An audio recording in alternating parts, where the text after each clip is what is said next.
Welcome, fans, to That Was Two, bringing to you a Canadian independent wrestling veteran, Dru Onyx. Dru, how's it going today? I'm all right, man. How you doing? Doing fantastic. Just looking forward to this. Gonna start the way that I always start. Growing up, were you always a fan of the wrestling business? Yeah, most definitely. I've been a fan as early as 6 years old. I don't know. I think it was a connection, I'm a big fan, an avid fan of comics. I'm a comic book collector, been for years, and I just found that pro wrestling was like the realest version of what, the comic books were. So, I used to be a big fan of the Justice League, and you just see the different type of characters and the costumes, and then you translate it to real world, and you watch professional wrestling, and they had the capes, the masks, the tights, the athletic ability, the drama, all that good stuff. So, yeah, I've been a fan forever. Who are your kind of the guys that you always wanted to watch? Well, the first person I ever saw as a pro wrestler, this gentleman, he was a Canadian himself. His name was Del Skinner, and he was a friend of my father's. And so he was the first person I saw. He was built, shaved head, beard, just bad-looking dude. And then I used to watch a wrestling show that was hosted by a wrestler called George Cannon, babyface George Cannon, I believe. Okay. Anyways, I watched two individuals that was wrestling. One was named Dark Angel. The other one was Big Mac. Both were African Americans, and they're the first person that I saw in wrestling that I gravitated to. And then after that, it made me start watching more wrestling. And the guys that I grew up WWE was everyone loved Hulk Hogan. But I used to love Randy Macho Man Savage. He was the guy, charisma, ability. So I used to watch him. Also, it was Ric Flair. The thing that I liked about Ric Flair was the fact that, everyone has coined the world champion. He was a champion that conducted himself like the old school boxing champions, heavyweight champions, like the Joe Louis, Muhammad Ali, always in a suit, great promos. And most importantly, defending the world title all over the world. 1 minute he'd be in Japan for All Japan Wrestling, then he'd go to New Zealand, defend the title there, and he'll go up to Canada, defend it. So he was the first person that I saw as a world champion, and a prototype to conduct myself. That whenever I garnered any titles, that tried to not to call me, but to emulate his stuff.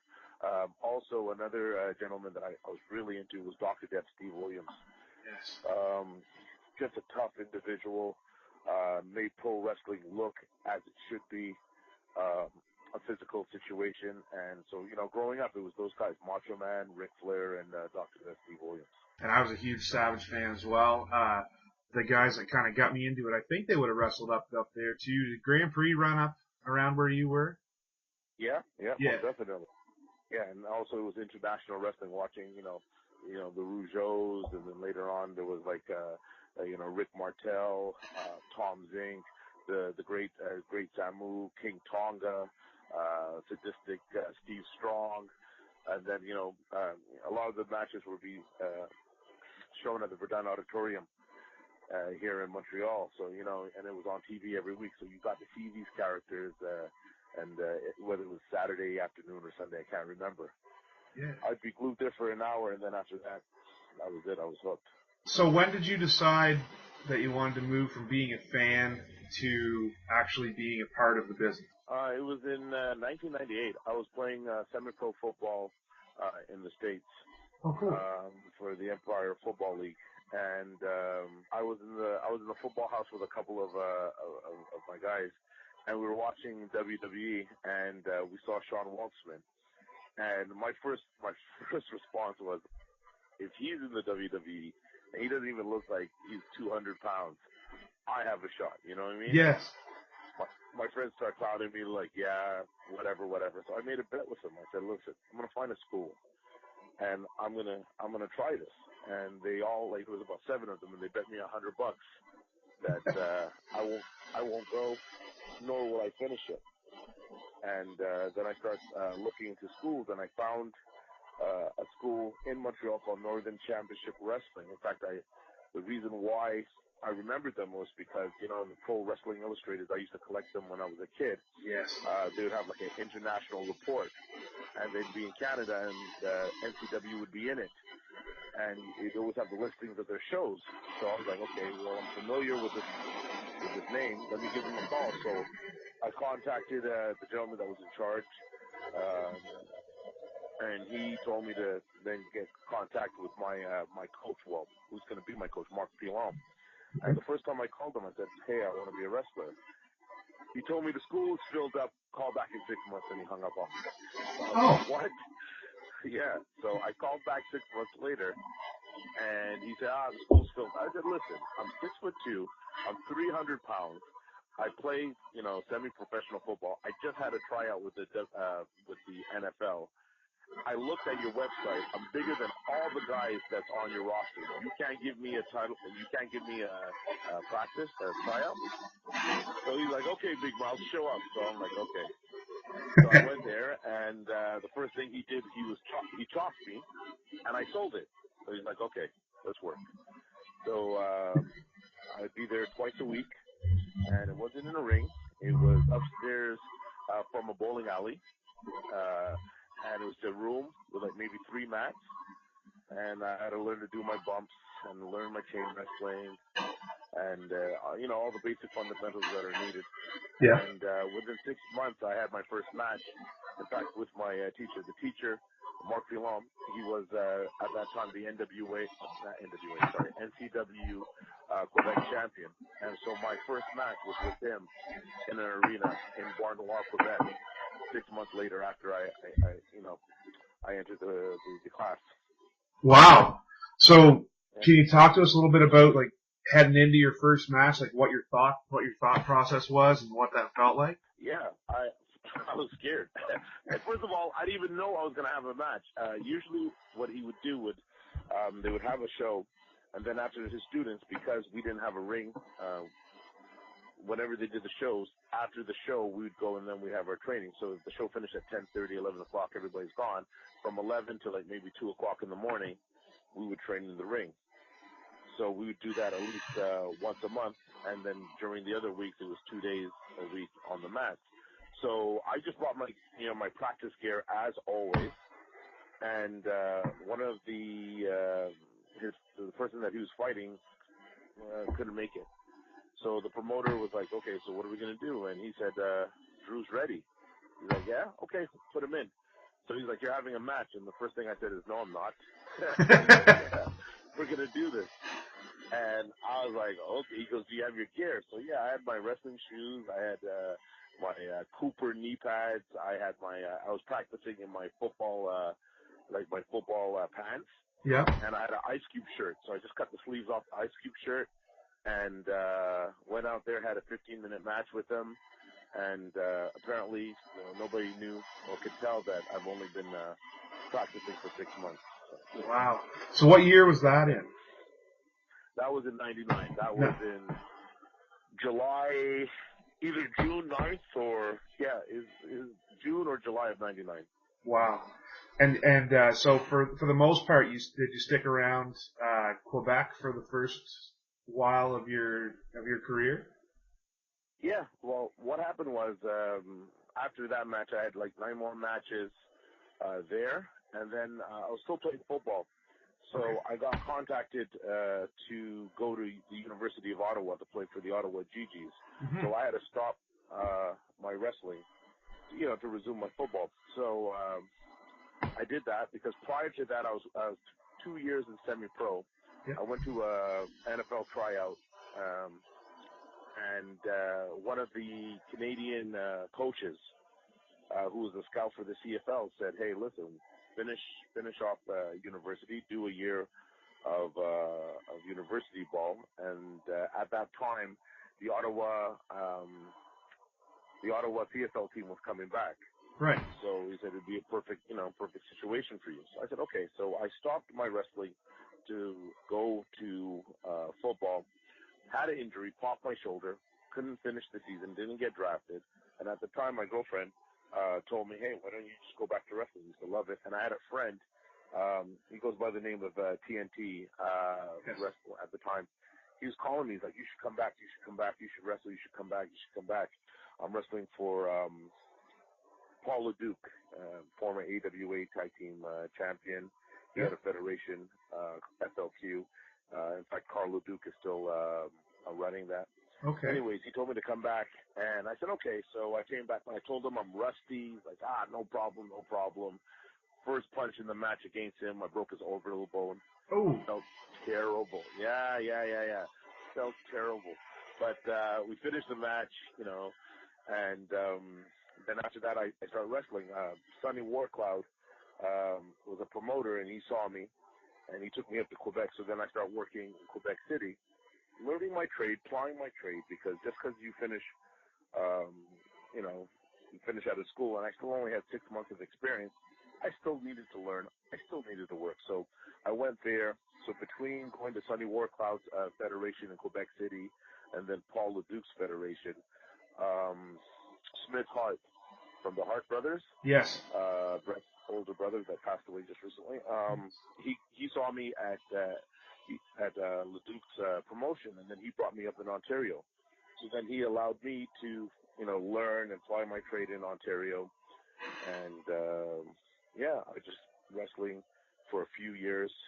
So from 99 to like maybe 2002, 2003, just working the area, trying to get myself better. And by chance, I was at a gym and I saw Eddie, he passed away, Eddie Guerrero. Yes. And I asked him, I said, listen, I followed your work in Japan and the stuff that you did in AAA. I want to become international. I want to learn. And he said, well, it's a lot more easier to get into the business based on the internet. Just start contacting promoters. The information's out there. Contact them. So I said, okay, cool. And I started looking online, and I saw a fed in England called NWA UK Hammerlock. Yes. And the gentleman that was running it was Andre Baker. So I contacted him. I said, listen, I want to be, I'd like to go there. And I told him the truth. I said, this is my experience, blah, blah, blah. He's like, send a picture. So I sent him a picture. He said, you know who you look like? And I'm like, yeah, I've been told I look like a young Abdullah the Butcher.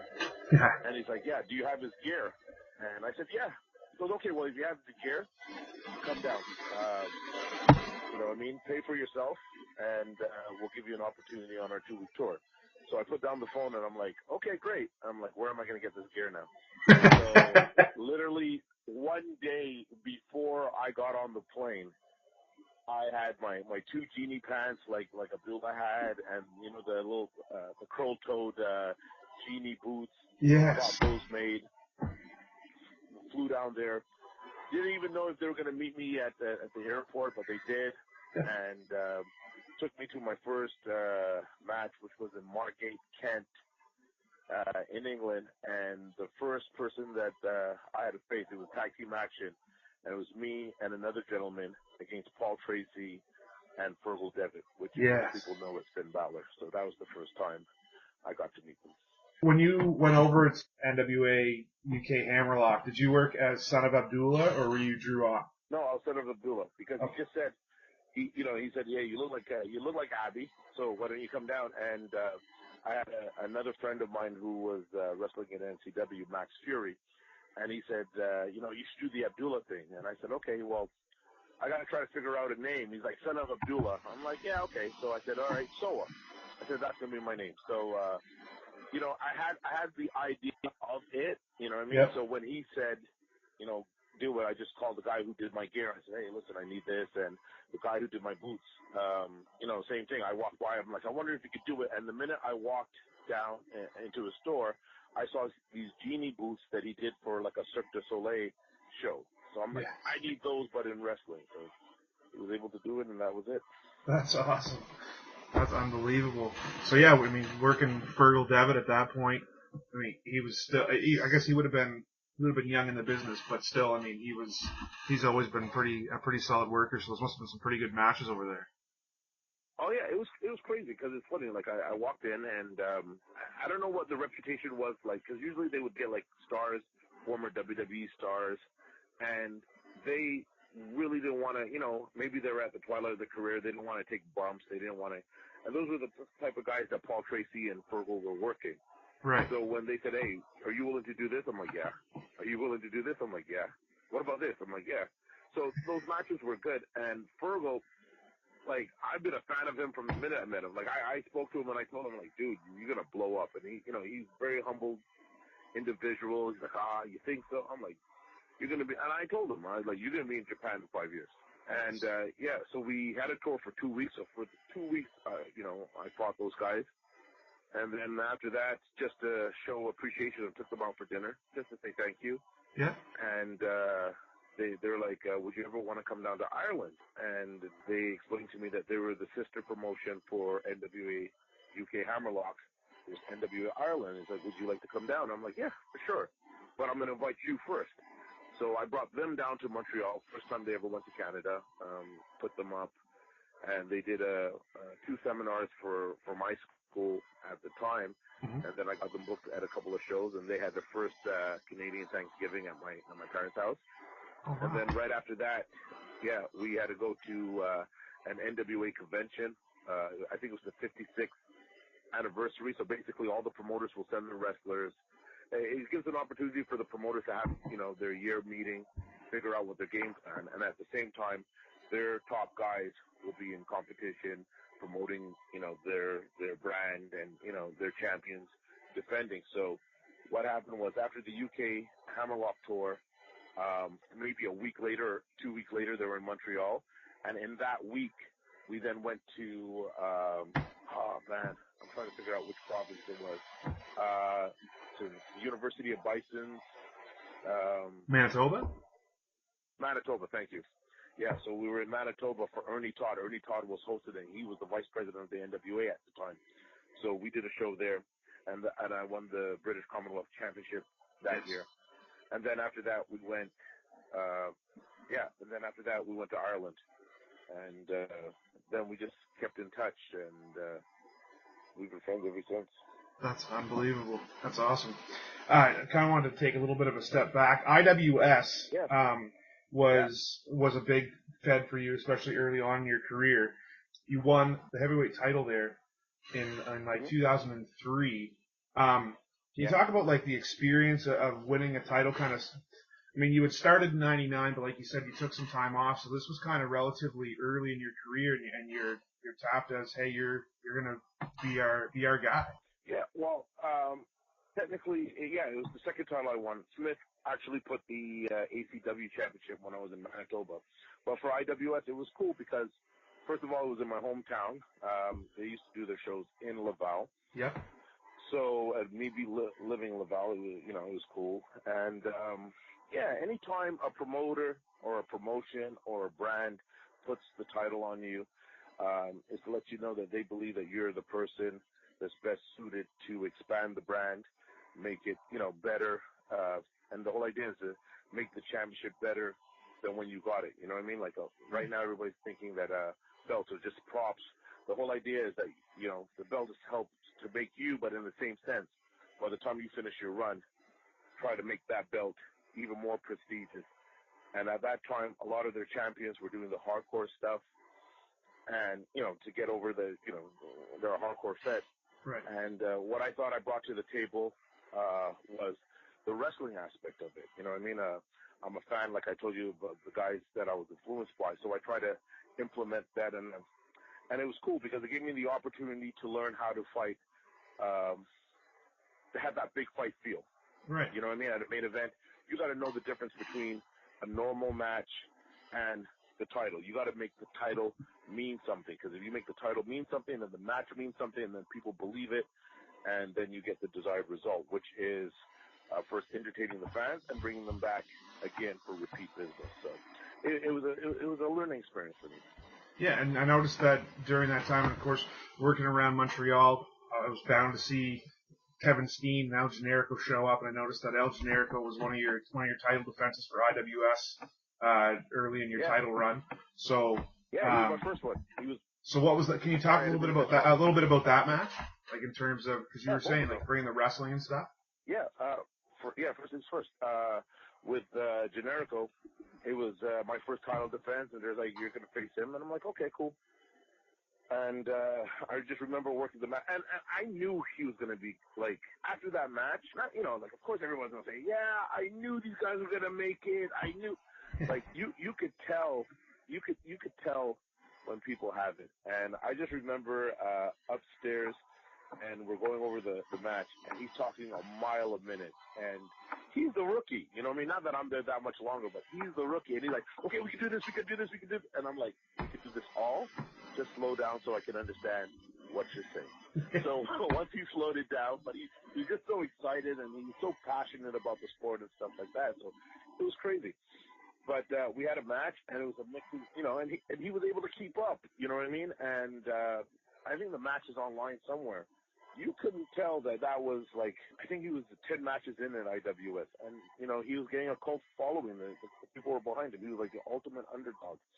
And that match was a real pleasure, you know what I mean? So, yeah, he was just good, and he was able to, you know, I have a background in grappling and catch, and he was able to roll with me on the mat, and he didn't have that rookie rush. You know, most rookies when they come out, they want to do like a whole bunch of a whole bunch of moves, and they don't want to take the time to work the crowd and tell a story. That wasn't the case with him. And with Kevin, I was in awe of this kid. Like, I saw him wrestle a gentleman, and because the storyline for me was I was in the crowd. Okay.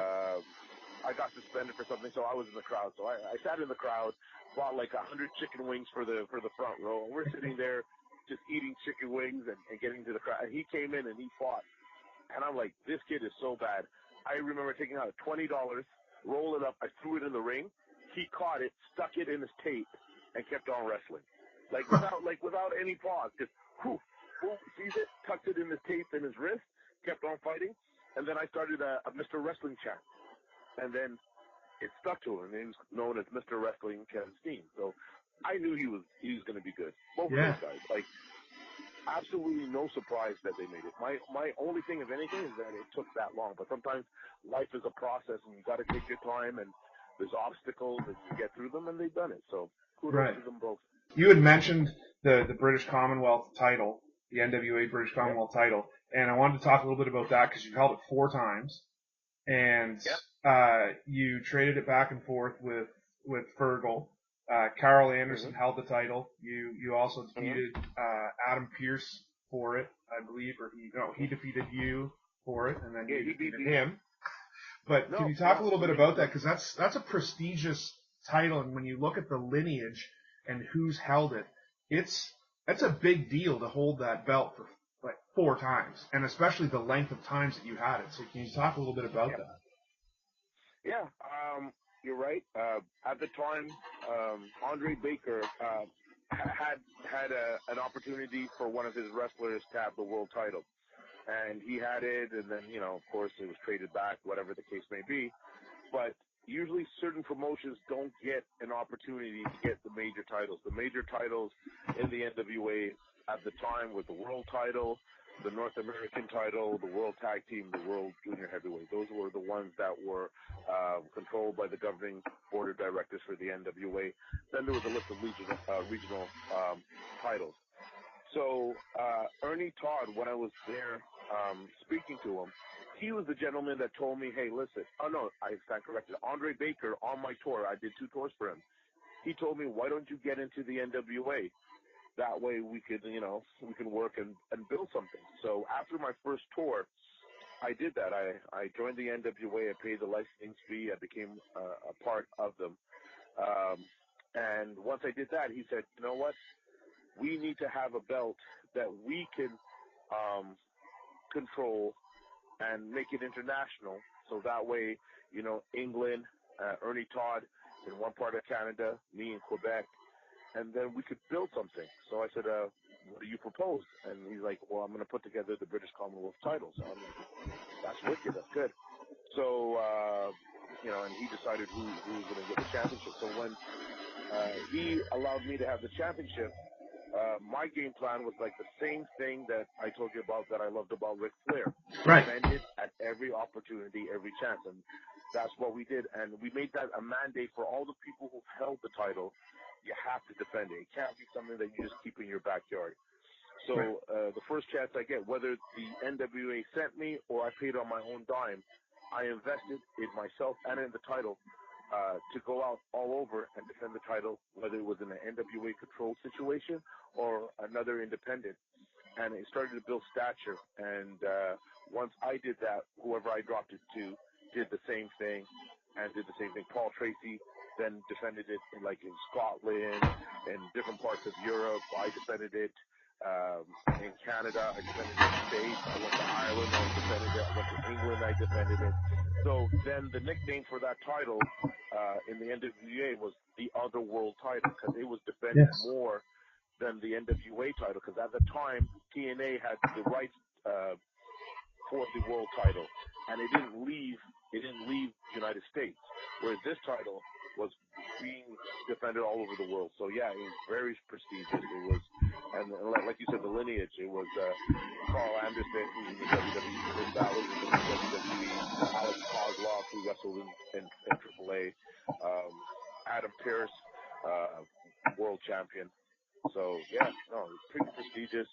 Biggest belt I ever had, and has a lot of mileage on it. Oh yeah, the other title, of course, was the NWA North American Heavyweight title that I wanted to talk about, and you and Mike DiBiase, and then another gentleman I can't think of his name, have the 3 longest reigns, and we're talking your reigns almost reaching into 2 years. That takes a lot of work on the champion's part to be able to maintain something like that. So can you talk about the work that went into, I believe that your title reign was close to 500 days of holding this NWA North American title. Can you talk a little bit about that? Yeah, what I would do is just in a month I would have just say 4 local matches in my area. Mm-hmm. So I would wrestle in Montreal, maybe two promotions, sometimes twice in a week. Then I would go outside. So then I would defend it now in Ontario. And at the same time now, I'm already contacting. Like I used to do my own booking. I never waited for someone to wait. You know what I mean? I'd be like, listen, this is my rate. This is how much. Those who could pay my flight and trans did. But before that happened, I would front the bill. I would front the bill because we had to make the belt worthy. And I had to step on my game. It doesn't matter how great the belt is. If you can't wrestle or if you can't generate interest or you can't put asses in seats, no one's going to care what belt you have. So I made sure that I got as visible as possible and did as many shows. So, 1 minute I'd be wrestling in Montreal. Then I would fly to Vancouver, go there 2 days, defend the title. Then after that, from Vancouver, 3 days later, I'd be in Tennessee, defend the title in Tennessee. Then I'd come back to another part of Quebec, all in the span. Then from August to September, I would go to either England or Ireland, because I always do a tour there. So even though it's a North American title, at the time, once again, the world title was at TNA, so it wasn't being defended. So as the number 1 contender for the world title, I made it my purpose to go and defend the NWA title all over the world. Yeah, I mean that's just listening to you. I'm fired up. I want to hop on a plane and go. I don't wrestle, I ref, but I'll do the same thing. The thing that I'm hearing the most from you is your passion about the business, and listening to you talk about not just making the drives like Bob Evans says, but you were making the flights. And if for a young person coming into the business, would that be one of your biggest pieces of advice? Is just you have to be your own promoter. Oh, most definitely. You got to be your own road agent. See, the thing is, I was able. The reason why I think I did so well out the gate was prior to this, I was a recording artist. I used to be in the hip hop. I was a hip hop artist, and that forced me to, interact with the crowd, do promos, interviews, conduct yourself as a professional, and tour. So I had that grassroots of, you got to do this. And as a rapper, before I even got a record deal, I had to invest in myself. I had to invest to go into the studio. I had to invest for my own merch. You know what I mean? So those are the things that I brought back to Canada, to wrestling. So even though I may not have been wrestling ready at the time, I was pretty good, for the simple fact that from 6 years old, I never just used to watch wrestling. I used to study wrestling. You know, I used to get tapes from Japan, and I would go over them. My father would joke. He's like, listen, you watched this so long, you should be able to speak Japanese. You know what I mean? So it's like, I would just study and watch it, and I always learned to market myself. Like, I'm a fan of also Kiss, and Kiss is known for branding. You know what I mean? They put Kiss logos on everything. Also, you know, my favorite rap groups at the time, Public Enemy, NWA, they were known for branding. They always had their merch and their logos and the stuff. So when I got into wrestling, that's the first thing I did. Like, honestly, and without any bragging, nobody used to sell T-shirts in Quebec until I started doing it.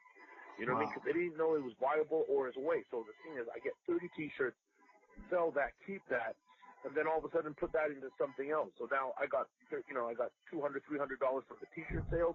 Now I can go buy, save money for flight. So I'd lock that up, and I used to sell the T-shirts like crack. So once I had like $2,000, $3,000 worth of T-shirt sales, I'd invest a little bit back into it, but then I would take that money and put that into the flight. So I would say, listen, I'll fly myself there. Don't worry about it. So once they see that I'm willing to meet them halfway, then they'll be like, okay, well, we'll hook up your hotel for you. We'll give you this payday, and boom. So now two things are happening with the promoters. They know that I'm professional, that I'm going to be there on time, and I'm going to do what I have to do. And I'm also getting my name out there at the same time.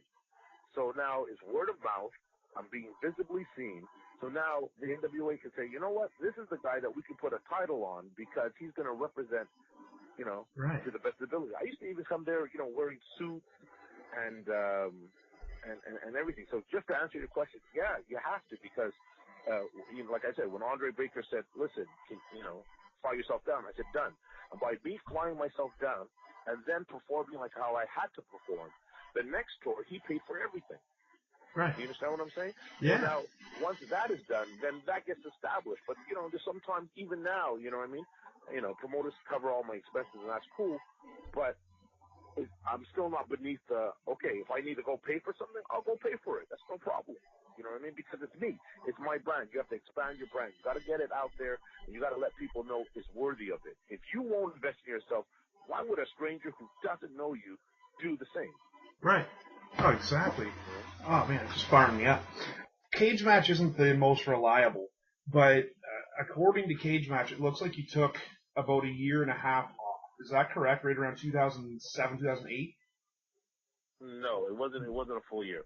It was, I had, what was it? Which was really stupid what I did after. But I had a chest infection, and I went to go to the hospital, and they did a biopsy. So they had to stick a tube down my throat, into my lung, and scrape a little bit so they'll be able to see it. They poked a hole in my lung. Oh. Yeah.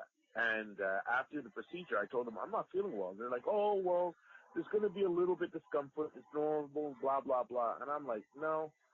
And I couldn't stop coughing. Anyway, so they left. I left anyway. So I get in the car. My father at the time was driving me. And I'm like, Dad, I'm not feeling well. And but I promised him I was going to go for dinner and pick up some food for my mom.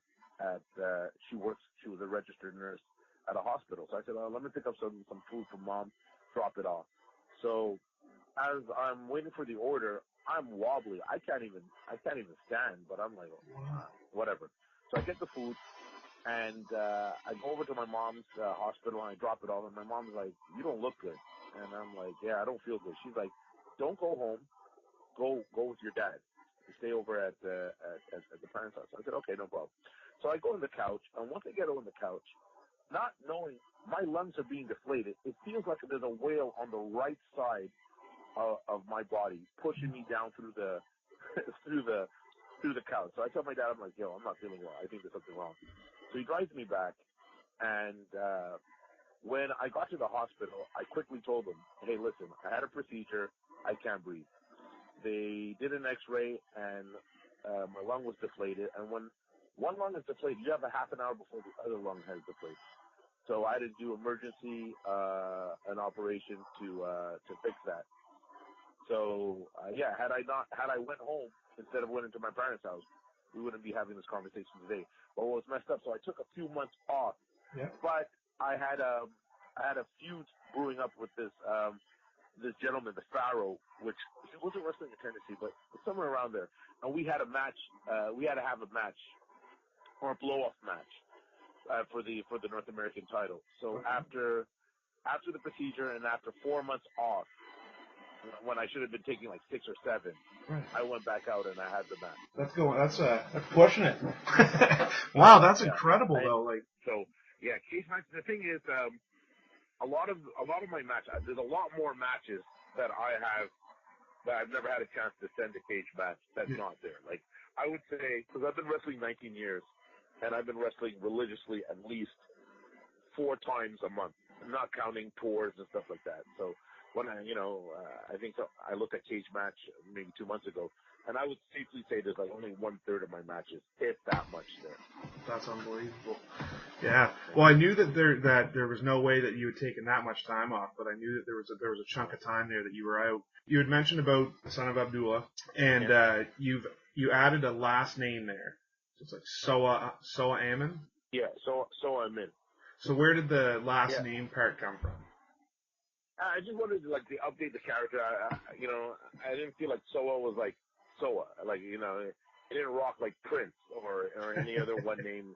So I did my homework. I went and I found the most basic name that was in Sudan, or one of the most popular, which was Amin. And I know there was in another part of Africa there was a dictator that was just badass, and his last name was Amin. So I said, okay, I'm gonna call myself Soa Amin, and I'm and the character's from Juba, Sudan, and I used to nickname myself a Juba Assassin. And when I found out, it's also a military term for people who shoot at far distance, snipers. Oh wow! So a Juba assassin is a guy that shoots, is a sniper. So I said, okay, that's fitting. From Juba, Sudan, and the name is Soa Amin. So nice. This is a little plug for my boy here, but go for it. I noticed that I saw a little interview on my boy Hannibal. I worked with Hannibal this past summer down here in Atlantic, Canada, and for Grand Prix with Renee. Anyway, and I saw a little interview thing there he had with Abdullah. And Abby was talking about you, so I thought that was kind of cool, and I was like, wow, I gotta get into this part, the where the name came from, and Abby was saying how great he thinks you are, so that's pretty awesome. Yeah, no, he was cool. First of all, Hannibal's cool people, and he's always doing shows, and what's cool is that he put me on and put a lot of students from my school there. But excuse me. But with the Abby thing, that was cool. I got to meet Abby in 2010, and but he's already saw my work prior to that. And I remember him asking me, so are you better than I am? I'm like, no one's better than a legend. And he's like, well, then there's no point of you wrestling if you're not trying to be the best. So I said, noted. No, I just wanted to be respectful, you know what I mean? I wanted to be respectful. I wanted to say, yeah, buddy, I wrestle better than you, and I do your gimmick better. Like, I'm not going to do that, you know? But I got to meet with the man, and he was very cool with me, and, he was talking about bringing me to Japan and stuff like that, but he had a lot of health issues, so I didn't hold him accountable to that. And, it was cool people. So, to hear that on the radio, him mentioning me, I thought that was good, because the whole idea is that, he created a legacy of 40 or 50 years of wrestling. So usually the person that comes up after never really does justice. You know what I mean? And it's not that they don't do well. Like there's been plenty of Tiger masks and they all rock, but you always remember the first one or whatever the case may be, Wild Pegasus or any of the characters and stuff like that. So am I gonna supersede his legacy? No, he was the first. But will I add respect to it? Yeah, most definitely. Every time I go and I finished wrestling as Soa because it's a totally different character. Dru Onyx is a big mouth, interacts with the crowd with his mouth, cocky. You know what I mean? You love to boo him. You get there and you're like, okay, this guy's gonna shoot his mouth. I can't wait to either get at him or have him embarrass me. Right. Soa is just savage. I just go in there and I want you to believe that it's a monster. Like there's many times, which I feel bad, but you know, I see kids cry when they see me or they don't want to come and talk to me, and that is good in the case of that. While I'm adding to his legacy, I've had people come up and ask me, "Oh my God, how's your dad?" And I'm like, yeah, he's doing good. He's great. You know what I mean? So that wouldn't happen if I didn't look the part, and that's why I've invested so much in my gear. Like and I think every wrestler has to. You know, when you go to work, you don't go in with one outfit. You know what I mean? You have a couple of outfits. Lawyers have plenty of suits.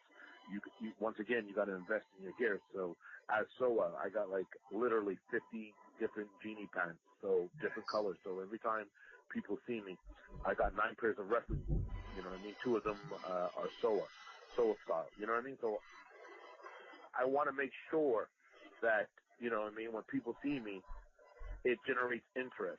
And it'd be like, okay, who's this guy? Oh, wow, he's connected to this guy, and vice versa. So. Yeah. I noticed that you've done some different tags, and just some names jumped out at me, and I just wanted to talk about the names of them. The first one, the first one that I saw that I was like, wow, what's up with this? Was the Freak Show. You were part of. I think it was more than just a tag team. Like it seemed like it might have been like a little bit of a stable. Yeah, it was a stable. I'm trying to remember the third guy's name. That's terrible. Yeah, it was 3 guys, and basically. What it was me, Casino. I can't remember the third guy, but basically, I was the muscle. I dealt with all the heavyweights. The smaller one, was the cruiserweight, and then the third one was the guy, the technical wrestler, and that was the whole idea, the basis of the Freak Show. To just be 3 different individuals dealing with the 3 different types of styles you might see in professional wrestling. And we were that in FLQ for Paul LeDuc's promotion. We were the heel faction there, and yeah, it was pretty cool. It was a cool experience.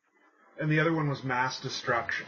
Yeah, with Buster Cola, wrestling for Sylvain Grenier's promotion, Top of the World. Yep. Yeah, so we were 3-time TOW champions there, and we're just big boys. Beating up on people and stuff like that. It was a cool experience. Yeah, good. We got some, Sly did some TV. We did a few episodes on TV locally here at RDS. Nice. So, it was good. It was cool. And that was something that I wanted to talk about because, like, coming from the Maritimes, where I work as primarily a referee now, I work out of New Brunswick and I work out of Maine. Do a little ring announcing if they need me to, managing, all that stuff. Yeah. But we have essentially there's 3 promotions that kind of run, and they try to run opposite each other and all that stuff, or not at the same time. But one of the things I noticed is like Montreal has just a pile just around Montreal. Why do you think that is? That there's so many in and around the city of Montreal. This is my theory based on it. I think it's because it's so easy to set up a fed. Like, I always use the thing that, like, me personally, I think there's about 5 good feds. Not to knock anybody, but, like, 5 credible feds. Mm-hmm. And I feel that a lot of the time that if you can't get into those 5 feds, then you create your own. Like, we're now in the world of internet where you could just buy anything. You don't have to train anymore to become a wrestler.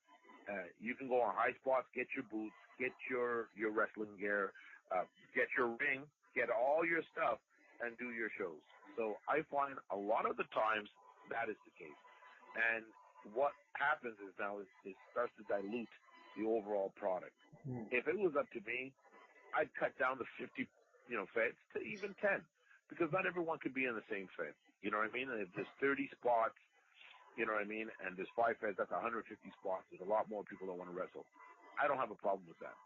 You know what I mean? But I just think that that's it. And the thing is, for me personally, you were mentioning yeah, you were mentioning in your area there's 3, so that's great. So the 1 week, 1 promotion works. The second one does it. The third, everybody can still have a fan base. Anybody who's a wrestling fan can go to all those 3. But on any given Saturday, there's like about 6 shows. But you know what? If you have the fans to facilitate it, then God bless you. You know what I mean? But me personally, I just think that there's a lot of bad promotions, and you know what I mean? It should be tapered down. You said one of my keywords. You said the word training, so I want to get into that. In 2004, you started Torture Chamber Pro Wrestling Dojo. So, right. What made you want to start a training dojo? Well, it was a couple of things. First of all, I didn't do it by myself. It was me and this wrestler, Lufisto. I'm not sure if you're familiar with her, but she's world-renowned, top indie female wrestler. And we were both promoting under promotion NWA Quebec CWA. It was a joint with another promotion. And at the time, the promoter did it as a means of additional revenue to put into the show, and that's usually why most promoters do it. But I've always loved teaching. I've always loved helping. Prior to that, I've been a football coach. I've been a day camp counselor for years. So it's just in my genetics to motivate and educate. So prior to even then, when I was in Ottawa, there was a gentleman that wanted to learn how to wrestle, and his father came up to talk to me because his father worked at the same embassy. I used to work at the Saudi Arabian embassy consulate section as security, and I think he saw a wrestling magazine on my on my desk, and he's like, "Oh, my son wants to wrestle." So, his son was the first person that I and at that time I told him, "Listen, I've only been wrestling for a few years, but I can just teach you what I know," and stuff like that. And so at that time, it was just a means. But for me, I was like, hey, if we can get people to come here to this school, we could also have now rookies that can go back into the system. You know what I mean? Like, we'll always be able to replenish our stuff and make homegrown talent. That's the one thing that I always saw from the good Fed. And from football, you know what I mean? You're a rookie, and then you become a vet. The thing is, if you isolate the rookies and you bring them up and you have them mixed with the vets, they no longer become rookies. They become blue chips. Now, blue chips are a reference in football and basketball as a rookie that has amazing potential. So I never wanted rookies. I always wanted to see, hey, can we cultivate them into blue chips? That way, they will be able to learn quicker, absorb more, and when you roll around with people better than you become better. That's why Olympians roll with Olympians, and that's why collegiate guys go to NFL pro football camps. You roll around with those guys, you come back, you level up, you get more experience. So that was my initial thing in 2004. Then Lufisto left because she had to handle some stuff. She left on great terms, nothing bad. But she was traveling, and then I said, okay, well, I'm going to make this my passion. So I would run classes. I used to find, and it's not a knock on my teacher, but you gotta have a background in something to help facilitate your training curriculum. So when I was there, we didn't really warm up. We didn't, and I'm talking about at the school that I was at. We didn't get to warm up. We didn't get to, there wasn't a lot of cardio involved. And I just came back from an NFL tryout where the combine, like in my head, when I went to wrestling, I'm like, oh my God, all the wrestlers are going to be like 250 pounds and built and strong and been doing it for years. So I got to train. So I trained the best I could be physically. And then I said, just in case these guys are going to stretch me, I have a background in boxing and I have a background in catch. Let me brush up on that. So I would come in and train on that. So just in case if they did put hands on me, hopefully they would have to pay the price. So when I went there and I didn't see that, I thought that was a misgiving. That was good because all my life I've played competitive sports and you've always had to step it up. So then I started integrating like a regimen, you know what I mean? So at that time I just based it on my football, which, training was hard. So push-ups, Hindu squats, a lot of stuff to make you physically tough. And then I had an opportunity to get supplemental or additional training at the New Japan Dojo in Santa Monica. And that's where, the Inoki Dojo. And there were just monsters. First of all, Ishizawa, what's his name? Kendo Kashin was my trainer at the time there. And I learned so much from him, just how they run it, how to conduct yourself, and my class there, because that was at 2006. So I went to the dojo and trained for a couple of months there. Yeah. And in there it was Daniel Pruder, Rocky Romero was there, T.J. Perkins was there, Finn Balor came just a little bit after me. In fact, we both got invited to the the Inoki Dojo. Oh. after we had a match for the NWA, and that's when I lost the second time as the British Commonwealth champion to him. Dave Marquez, who was the vice president for the relations here in the United States for New Japan, invited us both to the Inoki Dojo. So, yeah, like I said, going there, Daniel Puder, Finn Balor, Carl Anderson, Hartley Jackson, the other Australian gentleman that's on NXT right now, I can't remember his name. He was there. It was just like a who's who, and then we had talent coming from Ultimate Dragons promotion there. New Japan guys were coming in there. So now I'm learning how the New Japan guys train. Right. You know what I mean? 1,500 Hindu squats a day, push-ups, learning, taking yoga classes, MMA classes. Herb Dean, who's the referee for UFC, he was my teacher for the MMA training. We had guys coming in for Muay Thai. You know what I mean? So it was 6 days of training 5 days a week. 6 days a week, 5 hours a day, and then you could even train later that night with the lucha style. You know what I mean? So, having that regimen and then coming back after that and then instilling that in my school, my athletes started to train and improve by leaps and bounds. And then I was able to start sending my students to tryouts. So I came back in 2006. By 2007, I was able to send out 2 of my students to go to the New Japan Dojo. You know what I mean? And one of the gentlemen, his first match was against Carl Anderson. And, and in that match, he got booked and he won. And then they were surprised that was his first match. So that's how hard I used to work my guys prior to me going, and even more so when I came back. So did that.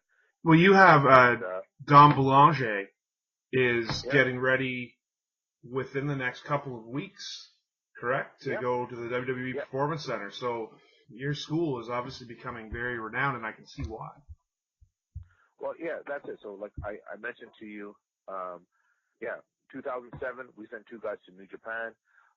2015, we sent another 2 people to ROH for a tryout. It was a ROH New Japan camp.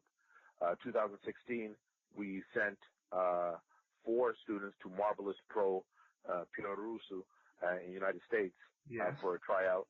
And then I had an opportunity, once again, positive karma. You help people, people will help you in return. I had an opportunity to help Kevin Owens prepare for his tryout. He did well, and in return, he gave me an opportunity to be a guest trainer at the WWE Performance Center in Orlando for a week. Once I got there and he opened the door for me, I showed them what I had, and by the end of the week, I was able to be an agent for some of the matches, which was a great experience. It taught me how to also work TV, because I've had experience, working wrestling for TV, but that gave me so much more, like the inner workings. And them seeing my work ethic, it allowed me to have an opportunity to have my students have their opportunities for tryouts. So when I came back, I already came back with his tryout.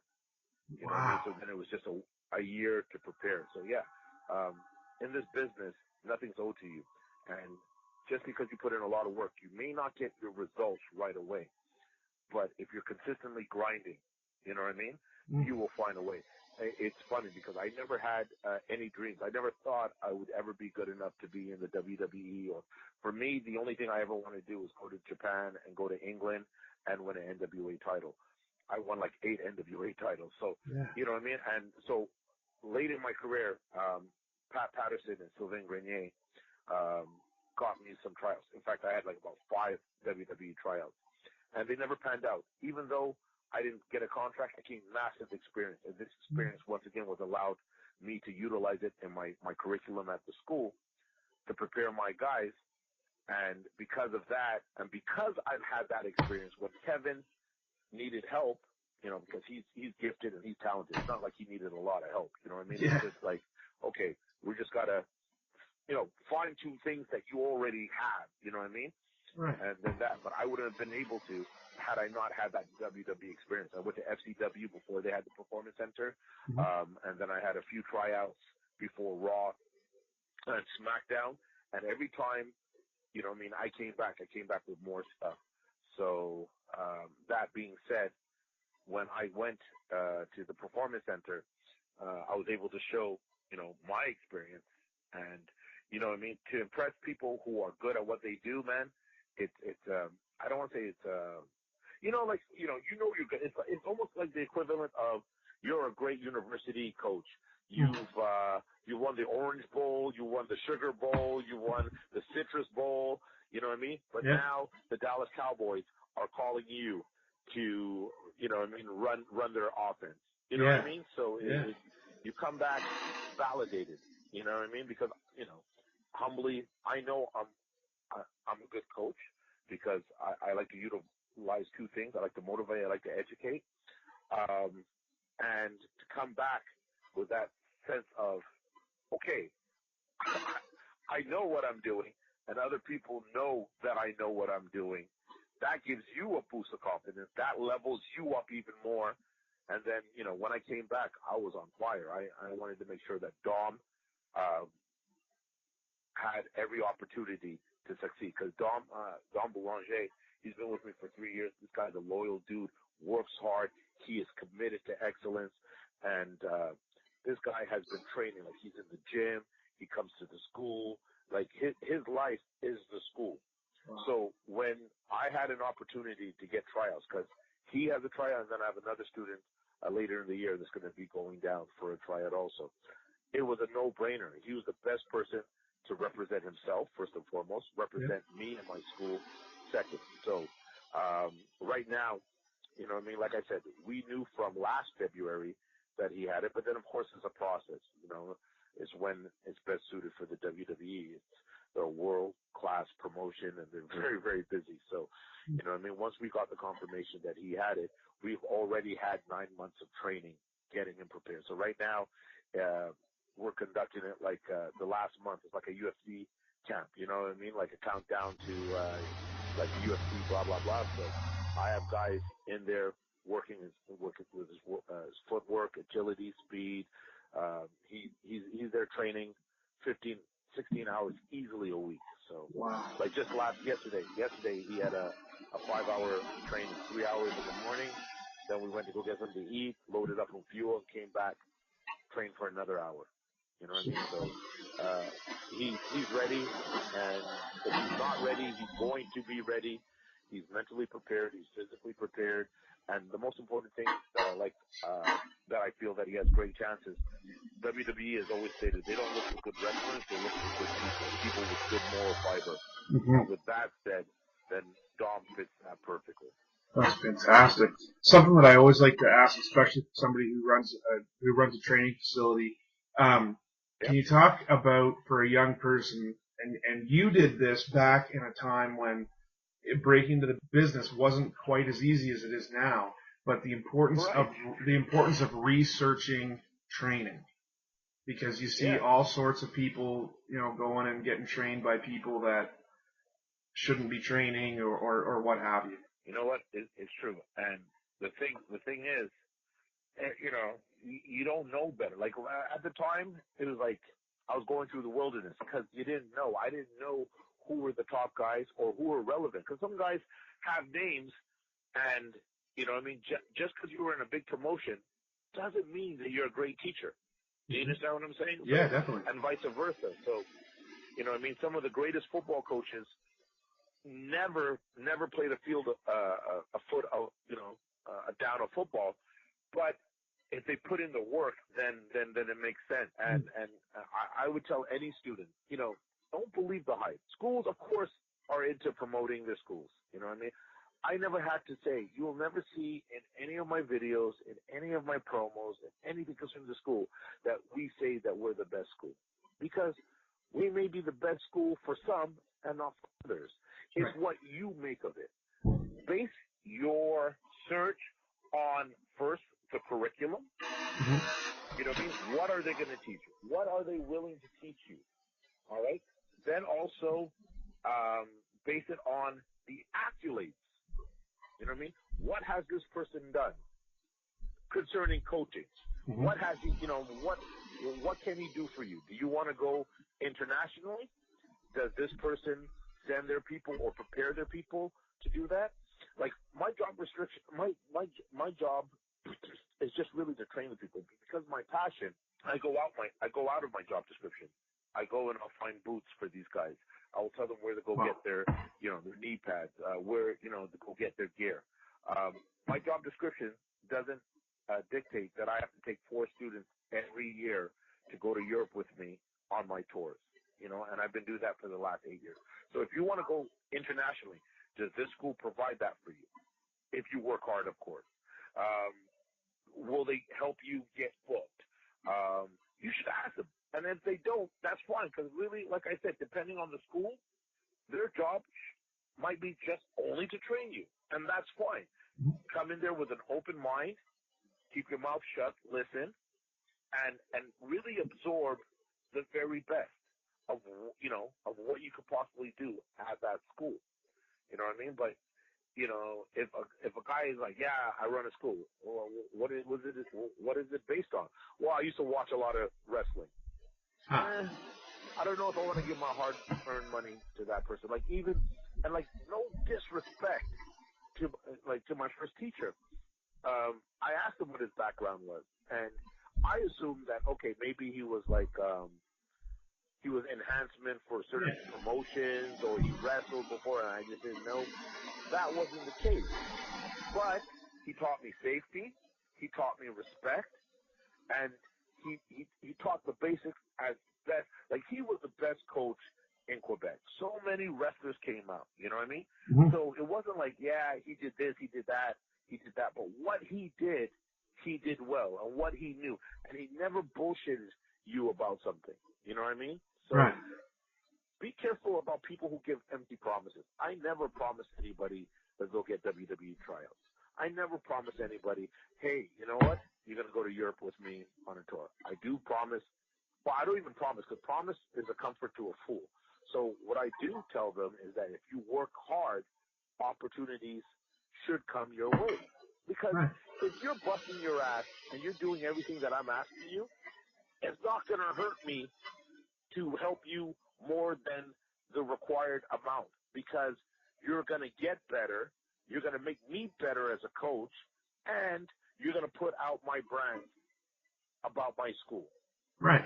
You understand? So I'm looking for 2 things: either athletes who love wrestling, or passionate fans who are willing to work to achieve their dreams. Because a lot of times you might get an athlete, but, you know, I'm just doing this because, you know, I was told wrestling was good. Okay, I got work to do. Or if a fan comes out, oh, I'm a super fan, I got 30 shirts, I've been to every show, I know every pay-per-view that was ever on earth. Okay, can you do a back bump? I've never done a sport in my life. So then, at my school, a lot of the times, I got to teach them how to be an athlete first, Yep. and then teach them how to become a wrestler. So it's a dual path. So for any students who are looking for a school, find out their history, all right? If the school just popped out a year ago, you know what I mean? It's just like, everybody knows McGill University, right? Right. Yeah, it's one of the, the forefathers in teaching and medicine and whatnot. You know what I mean? It's world renowned. People know of, McGill for their, their medical thing. If a school pops out just a year after, can they boast or say that they're the greatest school ever, or that they can give you everything that you need? Like, that takes time. You know what I mean? So, Right. what I was, but it's just common sense. You know what I mean? They may be a good school, but I would always go, for the best, what I can do, and see what they can do, and see if the coach can look you in your eye and tell you the truth. You know what I mean? Because, those who know me, I can't just take somebody just because I have to pay the bills. That kills me. I'm looking for guys who are gonna be. We have a family atmosphere at our school. We don't. It's not like one of those gyms where there's alpha males. There is alpha males, but they're alpha males willing to help others to become alpha males. Do you understand what I'm saying? Yeah, definitely. You know what I mean? We Yeah. have sharks. We definitely have sharks in our tank, but we're teaching the dolphins how to move like sharks so they become sharks. Sweet. You know what I mean? So we have a really cool family atmosphere. You can see that, when you check out our Facebook page, our IG page. We work hard, but we play hard also. Coming up here in about two and a half, 3 months, you're going to be venturing down here, my neck of the woods, Yep. to compete in a War Games match with somebody that you've worked, and you've worked Frankie the Mobster a ton. Many times. Yeah. How did it come about that you ended up coming down here? I noticed that you had worked Marcus Burke in one of the Standing 8 tournaments, but I wasn't sure if that was how that came about, or. Well, I've been in your part of your neck of the town, woods, before. I think I wrestled for UCW. I may be wrong, but I definitely wrestled in New Brunswick a few years ago. Okay. So it's not my first time being there to wrestle. Yeah. But it was Burke. We had a good match. It was the first time we were ever touching. So you know what I mean, like meaning that the first time we ever wrestled. And the chemistry was cool. And he was, as he would say, it was easy breezy. That's his favorite thing I was hearing in the locker room. And I think he contacted the promoters about that and wanted to bring me down, which is cool because cage matches, I love them. I love those. You know what I mean? They're violent. It's everything's intensified. You know what I mean? It's the final solution to any feud. So I'm looking forward to, I'm always hearing good things about the people there as far as the crowd and the interaction. I can't wait to interact, and it's gonna be crazy. It's gonna be some, well, there's a lot some blood. Yeah. Oh yeah. Are you coming as Soa or is it Dru Onyx? I don't know because I saw two posters with both different gimmicks. So they gotta tell me.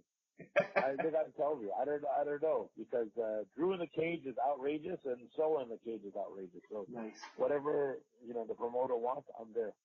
I'm looking forward to it. I'm hoping that I get down. I don't work down in Nova Scotia. I'm a New Brunswick, Maine referee, but I do know Marcus, and I'm definitely going to try to get down just to see that particular match. Okay, so Nova Scotia. Okay. Yeah. In terms of, because I always like to get some personal information. What for you makes a good referee? This is my opinion, but I find a lot of people in the top promotions have the same mindset. The officials, the referees have to look like officials. We're past the stage of,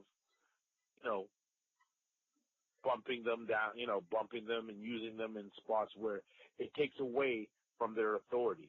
You know what I mean? In every other sport, every referee is to be respected. You know what I mean? You go to soccer, they'll pull out yellow cards, red cards quick.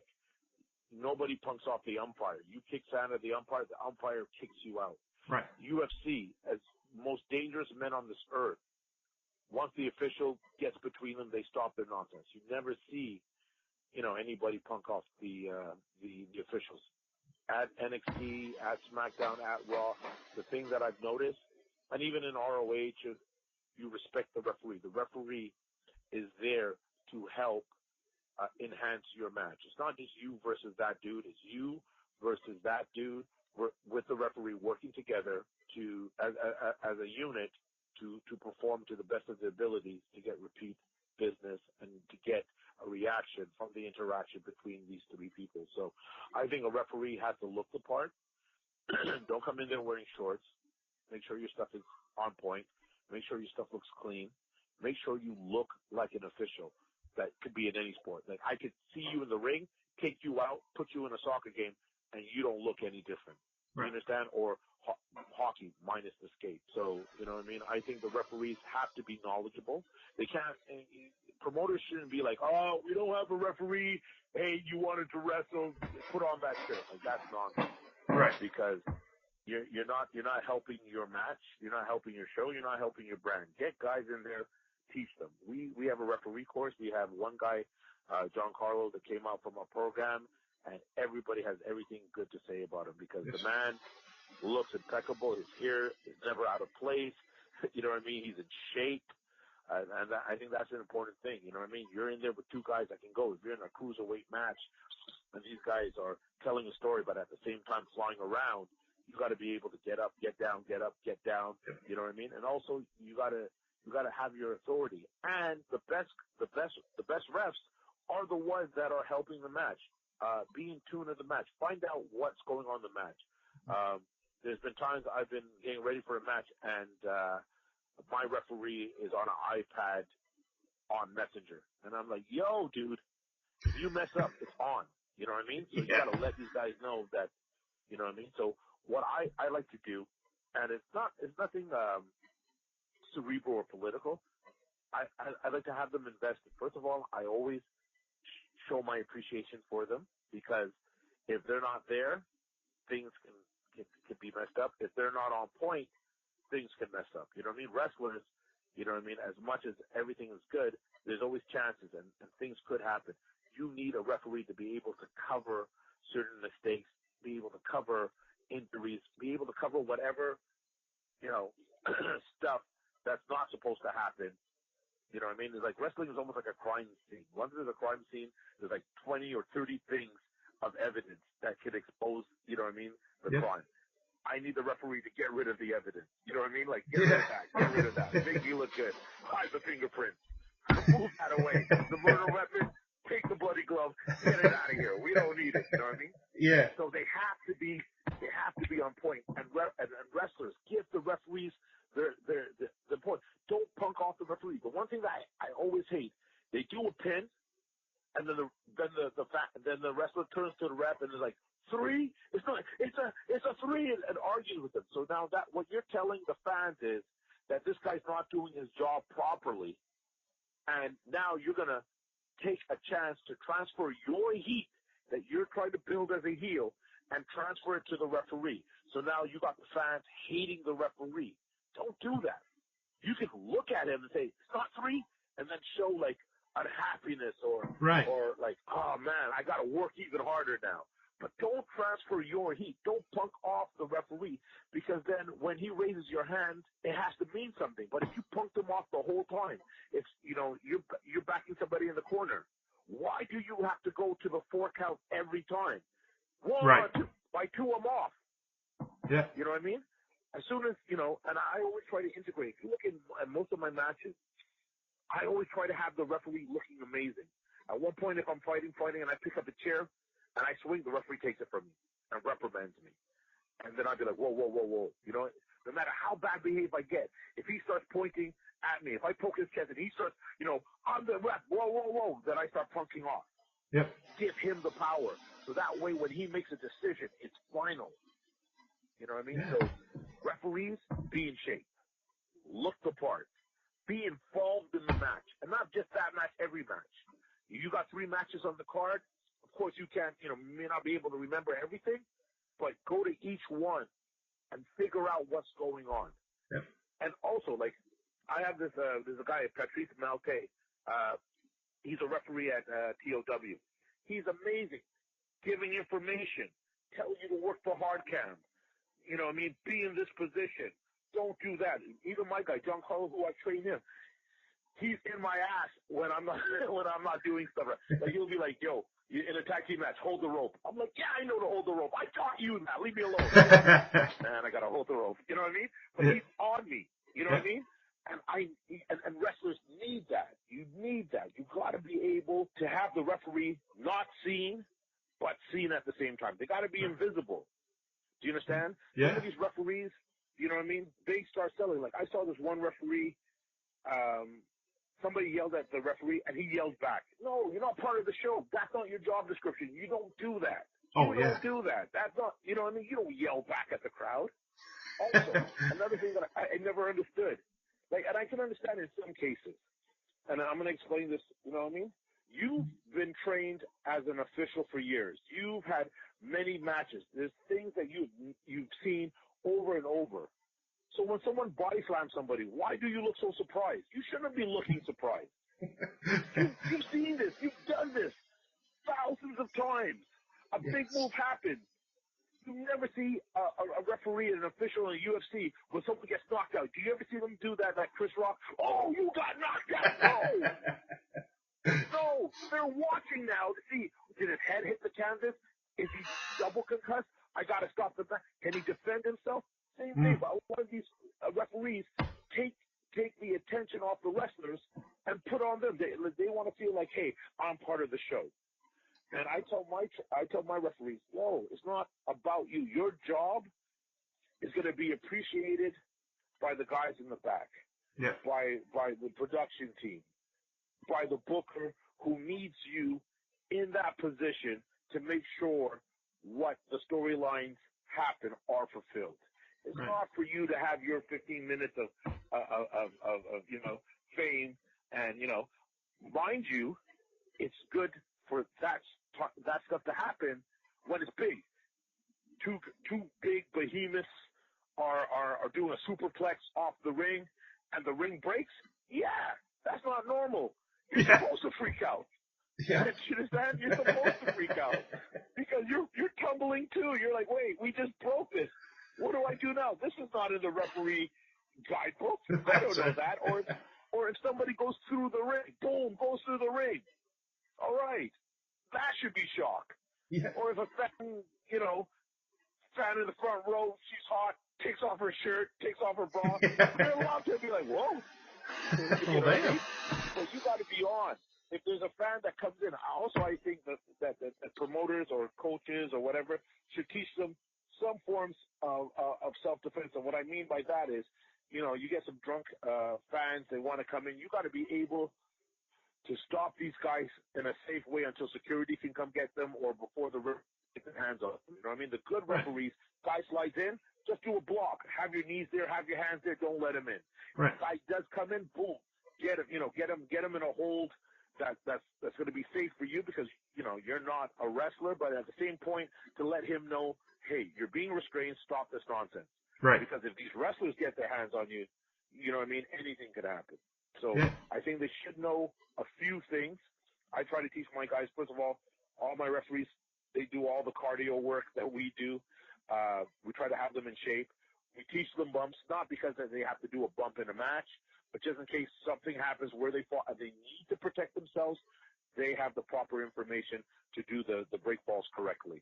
Right. And also I teach my guys, hey, if this guy slides in, you bust this move. If he does this, you slap on a quarter Nelson on him. You know what I mean? If a guy comes up, boom, tell the security, give a signal to security, let him know that, this guy's not part of the show. What I would like to do for my when I have more referees coming in, because I have a new class starting, there's about 2 already, let them be certified for first aid. Why not? Yeah. They're usually the first person in the ring. If the other wrestler has to make the fans like not see the injury, you know what I mean, take their attention, he has to be able to see, okay, this guy is messed up. This guy, he needs this, he needs that. You know what I mean? Make sure that they have the surgical gloves in the back. It doesn't hurt to have a little bit of first aid in their pocket. Whatever the case may be, you need to have these guys just as prepared, just like wrestlers. Wrestlers should be prepared mentally and physically, so should the referees. My first ever experience with wrestling, I've only been wrestling for, under a year, and I have over 100 matches in. But I got that. So you're announcing, well, we need a ref. So can you bring some ref gear and we'll train you? And so they just kind of threw me in. And but one of the things I learned from that very first night was, regardless of the number of matches, try to sit in and listen as the guys are talking it out so that you can actually help. Because I've been in a few situations where I've had, a worker take a nasty tumble, hit their head or whatever, and they're like, man, I can't remember what I'm doing next. And so it's just helping them come through. But we actually had a situation this past weekend where 3 guys went into business for themselves and no one knew it was going to happen, and it started a shoot brawl. And because of my background and that stuff, I was able to help break up a 6-on-6 shoot brawl that actually had guys coming from the back throwing punches because they didn't know what was going on, and it was a mess. But if I didn't have that background, it could have been a heck of a lot worse. So of course, yeah. So that's always good to hear that, because one of the things that I've had guys say to me is, okay, well, you're a good ref, but I don't want you in my match because you're 6'1", you're going to make me look small. I'm like, well, what? You said Herb Dean? Yeah, no, it sucks. But listen, this is what I think. My referee, John Carlo. Yep. He's 6'1". I put him with the big guys. Why? If 2 monsters are fighting, you need an enforcer that will be able to break that up. I try to get, just say I don't want to say smaller because they get mad, vertically inclined or whatever. Yeah. I have them either in the cruiserweight matches or the female matches. You know what I mean? Not because that's all they're capable for. If they're good, I want them in the best matches. But in the same sense also, if the gentleman who's officiating is 4'4" and I'm 6'2", and Frankie the Mobster is 6'2", how are you going to stop anything? Right. You know what I mean? However, that is the theme in wrestling right now, and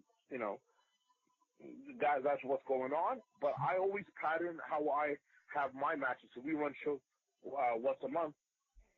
The way I have my shows patterned, if the big guys are in there, you throw in the big refs. Yep. You know what I mean? So hopefully, people will see that, and if it makes sense, because everything's trend sometimes in wrestling, and it's based on popular opinion, or what is the opinion that most people are geared to right now. So, yeah, I used to hear that. Oh, the referees have to be smaller to make the guys bigger.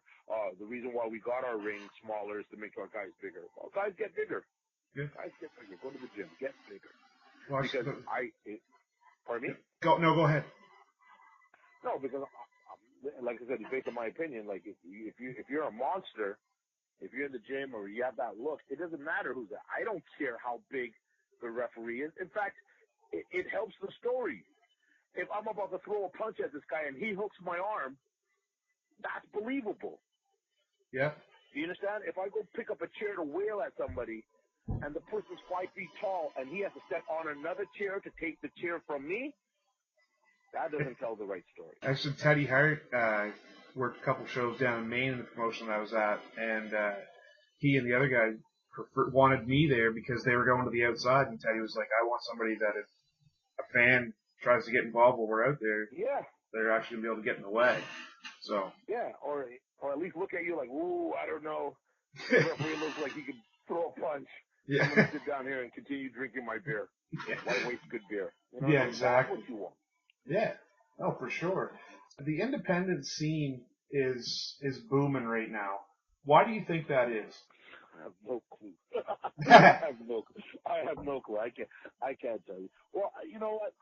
Wrestling always goes through cycles. Yep. You know what I mean? If things are really hot in the major promotions, there's a trickle-down effect where everyone benefits from that. You know what I mean? So, also, I think if I had to make a guess, an educated guess, there's a lot of top indie stars that are not signed. And because of that, they're wrestling at these indie promotions, and 2 things are happening. It gives a platform for other indie stars to know, hey, listen, we can still get a paycheck not being in a major promotion. Also, it helps us to step up our game. The more independence that we could wrestle, the more experience, the more we can get better, the more we can get a brand out. And also, most importantly, a lot of these indie guys are wrestling the local indie guys there, and it helps elevate the game all around. So just say, you know, a big star comes in and your local top guy works him. He gets better. Yep. He learns from that guy who's been from different places. Just by the booking of the match, he might hear terminology or he might hear psychology he may have never had that experience to hear because he was in that area. He doesn't travel. So now he has this information. When he works with the other local guy, he'd be like, yo, I learned this from this dude. Let's implement this. So now a lot of the indie guys locally are starting looking like the indie stars. You know what I mean? Like, they're starting to step up the game. You see that. You see at these shows now, sometimes you can't tell who's local and who's the guy that, you know, that's been from a promotion. And that's good. One thing I try to tell my students all the time is you want to look exceptional in the indies and look the same in the majors, meaning that you fit in like everybody else. Like if I take a picture of you and you're in an ROH ring or you're in an Impact ring or you're in a WWE ring, I can't tell that you're not the guy that's hired by them. And when you're on the indie level, you have to, when I take that same picture again, you got to look like the guy, like you have no business being in that indie ring because you look like you should be in the majors. Right. That's what workers should be striving for. So the thing is, you're elevating the game because all these guys, because I know that happened. I've wrestled so many guys that used to wrestle in the big promotions. You know what I mean? It's like you're a diamond. And every time you perform and you level up, it's a cut. Every time you get good advice or they critique you, that's a cut on the diamond. So what happens when you have a lot of cuts on that diamond? The diamond becomes more valuable. Well, I can't thank you enough, but before we wrap up, I wanted to give you a chance to let the fans know of any upcoming dates and also how promoters can get a hold of you and any social media you have out there for yourself or for your school. Yeah, most definitely. You can check us out on Facebook, Torture Chamber Pro Wrestling Dojo. So after the Facebook /TC Pro Dojo, the TC Pro Dojo is also on Instagram. So you can check us out, Dru Onyx, DRUONYX. And you can find me on Facebook, Instagram, Twitter. If you're interested and you're in the area, or even if you're not in the area and you want to learn how to become a professional wrestler, we just got into a new facility, 5,000 square feet, 2 floors. We have TV, rooms to study matches, Olympic mats, 18 by 18 ring, offices, everything. We have everything that we have the facility for you to improve your skill set. And internationally, if you guys want to come, we just received a gentleman from Switzerland. He was here for 2 weeks. We had another gentleman, La Pulga Victor from Riot Wrestling. He came down for 2 months. He's coming back. We got some people from Ireland, from England coming down just to learn. So if you want any kind of information, like I said, it's the Facebook. Check it out. Leave a direct message. Somebody will contact you. And promoters, if you guys want me on your shows, once again on Facebook, or you can hit me up on my email, and this goes for the Torture Chamber also. You can hit me up at druonyx@gmail or druonyx@TC Pro Dojo. Bradley, I just want to say thank you very much for giving me the opportunity to promote my brand and ask me some questions, and I'd like to wish you and yours health, hope, and happiness for the 2018. Can't thank you enough, Dru fans. This is Brad Livingston for That Was Two.